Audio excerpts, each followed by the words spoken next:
नमस्कार दोस्तों, कैसे हैं आप सभी। स्वागत है आप सभी का एक बार फिर से। दोस्तों, एकमात्र ऐसा कौरव जो जिंदा बचा था महाभारत युद्ध खत्म होने के बाद, आखिर उस कौरव का क्या हुआ, वो कहाँ गया। यूं तो कहा जाता है कि कौरव 100 थे, लेकिन ये एक गलत जानकारी है। दरअसल कौरव 101 थे। 100 कौरवों का खात्मा महाभारत युद्ध के दौरान हो चुका था, लेकिन एक कौरव ऐसा था जिसने अपना पलड़ा यानी अपना पक्ष बदल लिया। उसने कौरवों की तरफ से नहीं बल्कि पांडवों की तरफ से युद्ध लड़ा था। हम बात कर रहे हैं धृतराष्ट्र और एक दासी पुत्र युयुत्सु के बारे में। युयुत्सु महाभारत के युद्ध के अंत में बचे हुए 18 योद्धाओं में से एक था। उनके पिता धृतराष्ट्र थे, किंतु माता गांधारी नहीं बल्कि एक दासी थी जिनका नाम सोवली था। जब युयुत्सु का जन्म हुआ था तो वो देखने से अत्यंत ही बलवान लगता था और इसी कारण उसका नाम युयुत्सु यानी कि योद्धा रखा गया था। वो दुर्योधन से छोटा और दुशासन से बड़ा था। महामंत्री विदुर की ही भांति उसने भी जीवन भर राजपुत्र होकर भी दासी पुत्र होने का ताना झेला। हालांकि उन्हीं की भांति उसका महत्व भी हस्तिनापुर में बहुत था। अन्य सभासदों के लिए वह एक राज्य पुत्र ही था। महाभारत के युद्ध के बाद वही इकलौता ऐसा कौरव था जो जीवित बचा हुआ था और उसी ने धृतराष्ट्र और गांधारी की मृत्यु के बाद उन्हें मुखाग्नि दी थी। युयुत्सु कभी भी शकुनी के प्रभाव में नहीं रहा। अपने अन्य भाइयों से उल्ट उसके मन में सदैव धर्म की और ही हमेशा झुकाव रहता था। यही कारण था कि वह दुर्योधन के किसी भी पाप में भागीदार नहीं रहा। ऐसा भी कहा जाता है कि बचपन में उसने ही युधिष्ठिर को सूचना दी थी कि दुर्योधन ने भीम के भोजन में विष मिला दिया है। आपको एक और जानकारी दे दें कि युधिष्ठिर जो था सभी कौरवों में सबसे ज्यादा युयुत्सु को ही मानता था और उसे ही पसंद करता था। कहा जाता है कि वह एक उत्कृष्ट योद्धा था। उसकी गिनती श्रेष्ठ महारथियों में से एक थी। जब महाभारत का युद्ध हुआ तो ना चाहते हुए भी उसे कौरवों के पक्ष से युद्ध लड़ना पड़ा, लेकिन युद्ध आरंभ होने से ठीक पहले ही युधिष्ठिर के कहने पर उसने कौरवों का पक्ष छोड़कर पांडवों के पक्ष में शामिल होना बेहतर समझा। युधिष्ठिर जानते थे कि इस युद्ध में धृतराष्ट्र के सभी पुत्रों का नाश हो जाएगा, इसलिए उसने अपने सबसे प्रिय युयुत्सु को कभी भी सीधे युद्ध में भाग नहीं लेने दिया। उन्होंने युयुत्सु को पांडव सेना के अस्त्र और शस्त्र आपूर्ति के लिए कठिन जिम्मेदारी सौंपी, जिसे उसने बखूबी निभाया। जब महाभारत का युद्ध खत्म हुआ, महाभारत युद्ध के पश्चात जब कौरवों की पत्नियां और अन्य स्त्रियां विलाप कर रही थी और भीम के भय से राजमहल में ही शांत थे, तब युयुत्सु ने युधिष्ठिर और कृष्ण की आज्ञा लेकर स्वयं हस्तिनापुर राजमहल में प्रवेश किया और सभी राजकन्याओं को संतावना दिया था। फिर वे महात्म विदुर से मिले और उनकी आज्ञा से कई दिनों तक धृतराष्ट्र और गांधारी के साथ रहे और उनका ख्याल रखा। साथ ही धृतराष्ट्र और गांधारी के मरने के बाद युयुत्सु ने ही पुत्र धर्म निभाते हुए उन्हें अंतिम संस्कार दिया। जब युधिष्ठिर हस्तिनापुर के सम्राट बने तो उन्होंने युयुत्सु को अपना मंत्री बनाया। 36 वर्ष तक राज करने के बाद जब युधिष्ठिर अन्य पांडवों और द्रौपदी के साथ स्वर्गारोहण को चले गए तो उन्होंने अभिमन्यु के पुत्र परीक्षित को हस्तिनापुर का सम्राट घोषित कर दिया और युयुत्सु को उसका अंगरक्षक बनाया। दोस्तों, युयुत्सु ही थे वो एक कौरव जो अंत तक जीवित बचे रहे और उन्होंने पांडवों का साथ निभाया। दोस्तों, महाभारत युद्ध में लगभग 18 अक्षौहिणी सेना ने भाग लिया था। कौरवों की तरफ से 11 अक्षौहिणी और पांडवों की तरफ से 7 अक्षौहिणी सेना युद्ध के लिए समाप्त होते होते इन 18 दिनों में दोनों ओर की लगभग पूरी सेना का अंत हो चुका था। महाभारत युद्ध के बाद सिर्फ मुट्ठी भर योद्धा ही जिंदा बचे थे। उस विनाशकारी युद्ध में दोनों पक्षों का लगभग सब कुछ तबाह हो गया था। तब जो युद्ध कौरव पक्ष की ओर से लड़े थे और जिंदा बच गए थे, उनका क्या हुआ? अब आगे हम इनके बारे में ही जानेंगे कि ऐसे कौन कौन से योद्धा थे और महाभारत युद्ध के बाद वे सब कहां चले गए। कृपाचार्य महाभारत युद्ध में कृपाचार्य बच गए थे क्योंकि उन्हें चिरंजीवी होने का वरदान था। उनकी मृत्यु की कोई कथा कहीं उपलब्ध नहीं है और यहाँ तक माना जाता है कि वे आज भी जीवित हैं। कृपाचार्य शार्दवन के पुत्र थे। उनकी माता का नाम जनपति था, जो इंद्र द्वारा भेजी गई एक देव कन्या या अप्सरा थी, जिसे ऋषि शार्दवन की तपस्या भंग करने के लिए भेजा गया था।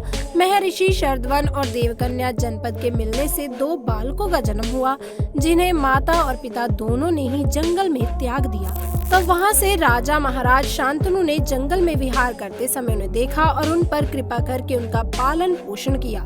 उनका नाम कृप और कृपी पड़ा। कृप की बहन कृपी का विवाह द्रोणाचार्य से हुआ, जिनसे एक महान पुत्र अश्वत्थामा का जन्म हुआ। महाभारत समाप्त होने के बाद कृपाचार्य पांडवों के पास वापस आ गए थे और उनके कुल गुरु बन गए थे। उन्होंने पांडवों के पौत्र और अभिमन्यु और उत्तरा के पुत्र परीक्षित को भी अस्त्र विद्या सिखाई। कृतवर्मा यादव वंश के थे। उन्हें एक अतिरथी योद्धा की श्रेणी में रखा जाता था। महाभारत युद्ध में कृतवर्मा अपनी एक अक्षौहिणी सेना के साथ दुर्योधन के पक्ष में युद्ध करने आए थे। कृतवर्मा कोई आम योद्धा नहीं थे, बल्कि एक बलशाली योद्धा थे। उनके पराक्रम का उन्होंने अनेक बार प्रदर्शन किया। महाभारत में उन्होंने भीमसेन और युधिष्ठिर जैसे शक्तिशाली योद्धाओं को पराजित भी किया था। महाभारत के अंत में जब दुर्योधन सरोवर में जाकर छुप गया था, तब कृतवर्मा ने सामने आकर दुर्योधन को युद्ध के लिए उत्साहित किया।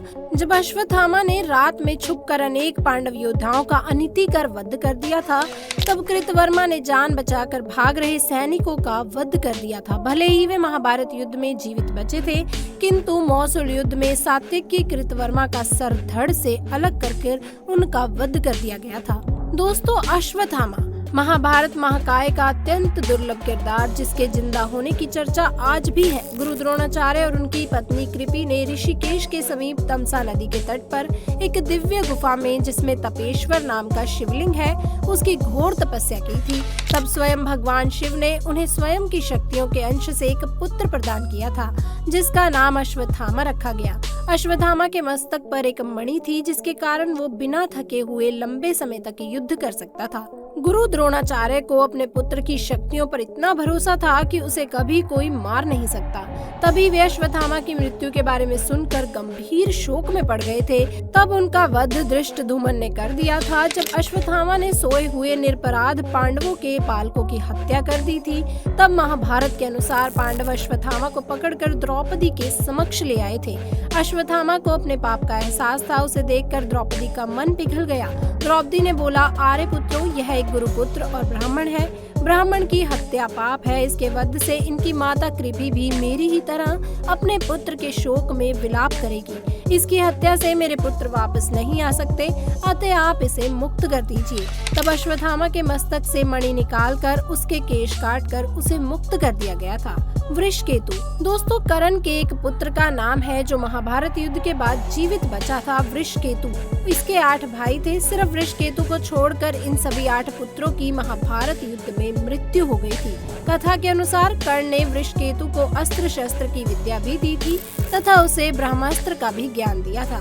महाभारत युद्ध के बाद कर्ण की एक पत्नी, जिसका नाम वृषाली था, कर्ण की चिता के साथ ही सती हो गई थी। तब तक पांडवों को पता चल चुका था कि कर्ण उनका बड़ा भाई था। तब उन्होंने वृषकेतु को अपना पुत्र मानकर इंद्रप्रस्थ का राज्य सौंप दिया था। शकुनी पुत्र मामा शकुनी की पत्नी का नाम आरुषि था। इनके 3 पुत्रों का वर्णन महाभारत में भी मिलता है, जिनका नाम था उलूक, वृत्तासुर और वरपारीचिति। इनमें से वरपारीचिति सबसे छोटा पुत्र था।